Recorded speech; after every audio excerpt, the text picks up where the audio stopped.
حضرت ابو بکر صدیق عبداللہ بن ابو قحافہ تیمی قریشی رضی اللہ عنہ پہلے خلیفہ راشد، عشرہ مبشرہ میں شامل، پیغمبر اسلام صلی اللہ علیہ وسلم کے وزیر، صحابی و خسر اور ہجرت مدینہ کے وقت رفیق سفر تھے۔ اہل سنت والجماعت کے نزدیک حضرت ابو بکر صدیق رضی اللہ عنہ انبیاء اور رسولوں کے بعد انسانوں میں سب سے بہتر، صحابہ میں ایمان و زہد کے لحاظ سے سب سے برتر، اور ام المومنین عائشہ بنت ابی بکر رضی اللہ عنہا کے بعد پیغمبر اسلام صلی اللہ علیہ وسلم کے محبوب تر تھے۔ عموماً ان کی کنیت ابو بکر کے ساتھ صدیق کا لقب لگایا جاتا، جسے ابو بکر صدیق رضی اللہ عنہ کی تصدیق و تائید کی بنا پر پیغمبر اسلام صلی اللہ علیہ وسلم نے دیا تھا۔ ابو بکر صدیق رضی اللہ عنہ عام الفیل کے 2 برس اور 6 ماہ بعد سن 573 عیسوی میں مکہ میں پیدا ہوئے۔ دور جاہلیت میں ان کا شمار قریش کے مطموع افراد میں ہوتا تھا۔ جب پیغمبر اسلام صلی اللہ علیہ وسلم نے ان کے سامنے اسلام پیش کیا تو انہوں نے بغیر کسی پس و پیش کے اسلام قبول کر لیا، اور یوں وہ آزاد بالغ مردوں میں سب سے پہلے اسلام قبول کرنے والے کہلائے۔ قبول اسلام کے بعد 13 برس مکہ میں گزارے، جو سخت مصیبتوں اور تکلیفوں کا دور تھا۔ بعد ازاں پیغمبر اسلام صلی اللہ علیہ وسلم کی رفاقت میں مکہ سے یثرب ہجرت کی، نیز غزوہ بدر اور دیگر تمام غزوات میں پیغمبر اسلام صلی اللہ علیہ وسلم کے ہم رکاب رہے۔ جب پیغمبر محمد صلی اللہ علیہ وسلم مرض الوفات میں ہوئے تو ابو بکر صدیق رضی اللہ عنہ کو حکم دیا کہ وہ مسجد نبوی میں امامت کریں۔ پیر 12 ربیع الاول سن 11 ہجری کو پیغمبر اسلام صلی اللہ علیہ وسلم نے وفات پائی، اور اس کے بعد ابو بکر صدیق رضی اللہ عنہ کے ہاتھوں پر مسلمانوں نے بیعت خلافت کی۔ حضرت سیدنا ابو بکر صدیق رضی اللہ عنہ کا نام عبداللہ بن عثمان بن عامر بن عمرو بن کعب بن تیم بن مرہ بن کعب ہے۔ مرہ بن کعب تک آپ کے سلسلہ نسب میں کل 6 واسطے ہیں۔ مرہ بن کعب پر جا کر آپ رضی اللہ عنہ کا سلسلہ حضور نبی اکرم صلی اللہ علیہ وسلم کے نسب سے جا ملتا ہے۔ آپ رضی اللہ عنہ کی کنیت ابو بکر ہے۔ آپ رضی اللہ عنہ کے والد محترم کا نام عثمان بن عامر بن عمرو بن کعب بن سعد بن تیم بن مرہ بن کعب بن لوی بن غالب بن فہر قرشی تیمی ہے۔ کنیت ابو قحافہ ہے۔ آپ فتح مکہ کے روز اسلام لائے اور آپ صلی اللہ علیہ وسلم کی بیعت کی۔ حضرت سیدنا ابو بکر صدیق رضی اللہ عنہ کی وفات کے بعد بھی زندہ رہے اور ان کے وارث ہوئے۔ آپ نے خلافت فاروقی میں وفات پائی۔ حضرت ابو بکر صدیق رضی اللہ عنہ کی والدہ محترمہ کا نام سلمہ بنت صخر بن عامر بن کعب بن سعد بن تیم بن مرہ ہے۔ کنیت ام الخیر رضی اللہ عنہا ہے۔ آپ حضرت ابو بکر صدیق رضی اللہ عنہ کے والد کی چچا کی بیٹی ہیں۔ ابتدائی اسلام میں آپ صلی اللہ علیہ وسلم کے ہاتھ پر بیعت کر کے مشرف اسلام ہو گئی تھیں۔ مدینہ منورہ میں جمادی الثانی 13 ہجری میں وفات پائی۔ حضرت ابو بکر صدیق رضی اللہ عنہ کی ازواج بیویوں کی تعداد 4 ہے۔ آپ نے 2 نکاح مکہ مکرمہ میں کیے اور 2 مدینہ منورہ میں۔ ان ازواج سے آپ کے 3 بیٹے اور 3 بیٹیاں ہوئیں، جن کی تفصیل درج ذیل ہے۔ حضرت سیدنا ابو بکر صدیق رضی اللہ عنہ کا پہلا نکاح قریش کے مشہور شخص عبدالعزی کی بیٹی ام قتیلہ سے ہوا۔ اس سے آپ رضی اللہ عنہ کے ایک بڑے بیٹے حضرت سیدنا عبداللہ رضی اللہ عنہ اور ایک بیٹی حضرت سیدہ اسماء رضی اللہ عنہا پیدا ہوئیں۔ آپ رضی اللہ عنہ کا دوسرا نکاح ام رومان زینب بنت عامر بن عویمر سے ہوا۔ ان سے ایک بیٹے حضرت سیدنا عبد الرحمن رضی اللہ عنہ اور ایک بیٹی ام المومنین حضرت سیدہ عائشہ صدیقہ رضی اللہ عنہا پیدا ہوئیں۔ سیدنا صدیق اکبر رضی اللہ عنہ نے تیسرا نکاح حبیبہ بنت خارجہ بن زید سے کیا۔ ان سے آپ رضی اللہ عنہ کی سب سے چھوٹی بیٹی حضرت سیدہ ام کلثوم رضی اللہ عنہ پیدا ہوئیں۔ آپ رضی اللہ عنہ نے چوتھا نکاح سید اسماء بنت امیس رضی اللہ عنہ سے کیا۔ یہ حضرت سیدنا جعفر بن ابی طالب رضی اللہ عنہ کی زوجہ تھیں۔ جعفر بن ابی طالب رضی اللہ عنہ کی جنگ موتا کے دوران شہادت ہو گئی تھی۔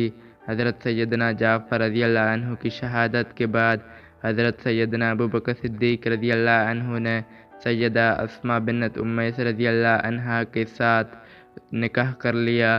حجۃ الوداع کے موقع پر ان سے آپ رضی اللہ عنہ کے بیٹے محمد بن ابی بکر پیدا ہوئے۔ حضرت سیدنا ابوبکر صدیق رضی اللہ عنہ نے دنیا سے پردہ فرمایا تو حضرت سیدنا علی المرتضیٰ رضی اللہ عنہ نے آپ سے نکاح کر لیا۔ اس طرح آپ کے بیٹے محمد بن ابی بکر کی پرورش حضرت سیدنا علی المرتضیٰ رضی اللہ عنہ نے فرمائی۔ حضرت سیدنا ابوبکر صدیق رضی اللہ عنہ کے گھرانے کو ایک ایسا شرف حاصل ہے جو اس گھرانے کے علاوہ کسی اور مسلمان گھرانے کو حاصل نہیں ہوا۔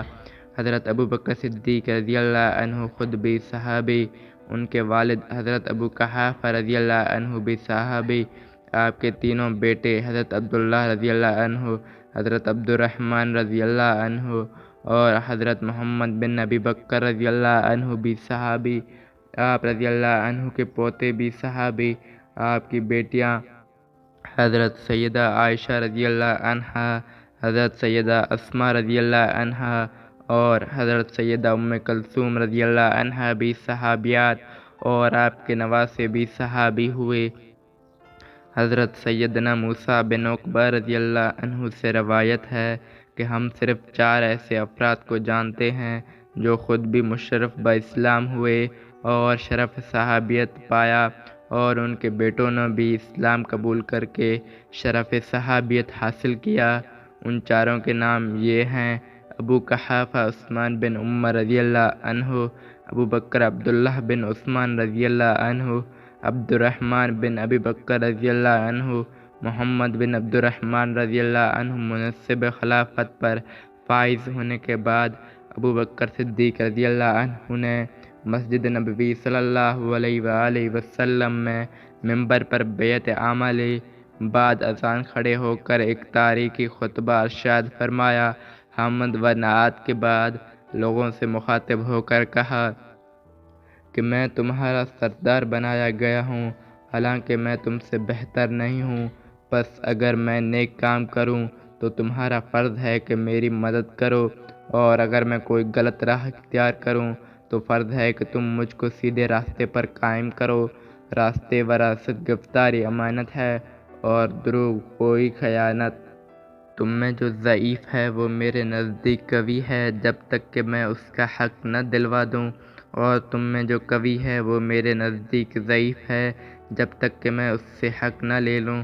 تم لوگ جہاد کو ترک نہ کرنا۔ جب کوئی قوم جہاد کو ترک کر دیتی ہے تو وہ ذلیل ہو جاتی ہے۔ جب تک کہ میں اللہ اور رسول صلی اللہ علیہ وسلم کی اطاعت کروں تو تم میری اطاعت کرو، جب میں اللہ اور اس کے رسول صلی اللہ علیہ وسلم کی نافرمانی کروں تو تم میرا ساتھ چھوڑ دو، پھر تم پر میری اطاعت فرض نہیں ہے۔ اس روز قریباً 33,000 صحابہ کرام نے حضرت ابوبکر صدیق رضی اللہ عنہ کے ہاتھ پر بیعت کی۔